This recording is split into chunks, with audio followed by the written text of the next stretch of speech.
Hassan in Slough. Hassan. Oh, hello, hi, Salams. I will answer your question as to who's going to win on the right. But first of all, I totally support Kemi Badenoch, and as you know, I am a Tory like yourself. Why do you support her, Hassan? I think she's quite decisive. I did actually vote for her during the leadership selection process. Quite decisive. And also the policy that announcement she's making about banning social media for under 16, which is great. And I think that's what's going to differentiate between Conservatives and Reform, and possibly Labour, is coming out with strong policies. Now, I've written to Kemi Badenoch to make it a policy now to ban cousin marriages, because Richard Holden is proposing a bill to ban it. That's one of the other things that they could do. Who's going to win on the right? I will answer that question, but I have great reservations with Robert Jenrick. It doesn't make sense to move from one Conservative party to another party that has Conservative principles unless it's about self-preservation. Now, the three questions I have for Jenrick is, number one, what is broken Britain? What do you mean by that? Number two, when you were in government, what did you do to try and fix it? Number three, now that you are part of Reform, what will you do differently to try and fix it? Finally, to answer the question, who's going to win on the right, I think most likely Labour, because you have the Conservative Party, you have Reform, that is obviously very popular. You also have Advance UK, Ben Habib and Tommy Robinson, they're very popular as well. On balance, the Conservative vote is going to break, and Labour are likely to get in. So they're going to be the victors. They're going to be the victors of a split on the right. Labour. Yeah, that's my fear. I mean, as you know, I did stand for Parliament in 2005 as a Tory. I have reapplied to take part in the Parliamentary Assessment Board. If I pass it, if I do stand for Parliament, I will support the Conservative Party, and I want to make sure Kemi Badenoch does become our next Prime Minister. But let's see what happens. It's a really odd situation. Hassan, thank you. You're saying that what is broken? Well, Jenrick's saying you had thousands of people coming across the channel on small boats, nowhere to house them, and the forecasts were all wrong. So hotels are being used in every town across the country.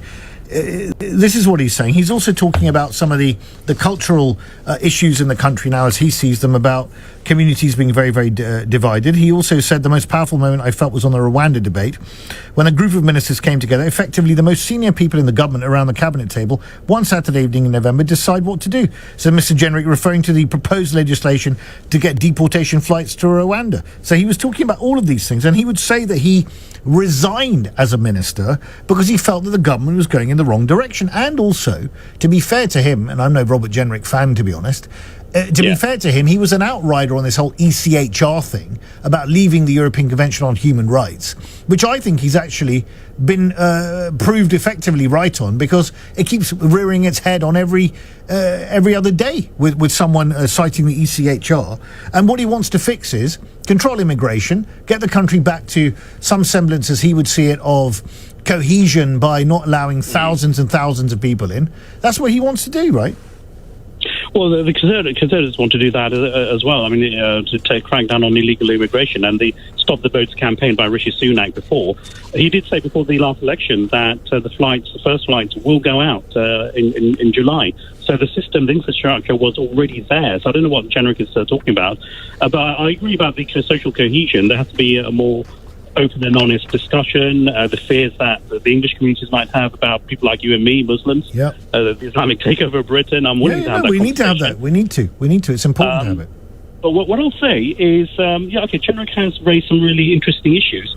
If he was the Conservative leader, so if he had beaten Kemi Badenoch and he became a leader, would he have still stayed with the Conservative Party? Would he still migrated to Reform? Who knows, but I guess the answer to that is that he would have stuck around. I mean, look, with these things, was it ambition that's pushed him across? Because he realises now that Kemi's position is probably firmer than it was even just a few months ago, and it's highly unlikely that she's going to be deposed in an act of regicide before the next election. He's probably realised that ship has sailed, and in a few years' time he won't be the shiny new thing anymore. So maybe he's gone for personal ambition reasons. But it's interesting that Henry Hill, in the FT weekend, he's the deputy editor of Conservative Home, said this. He says critics are want to dismiss him as an unprincipled opportunist who changes direction whenever it suits him. But the one thing a weather vane can be depended on to do is to tell you which way the wind is blowing, and a useful indicator of the health of any institution is whether ambitious people are trying to get in or out of it. He's trying to get out. The Tory party's dead, Hassan.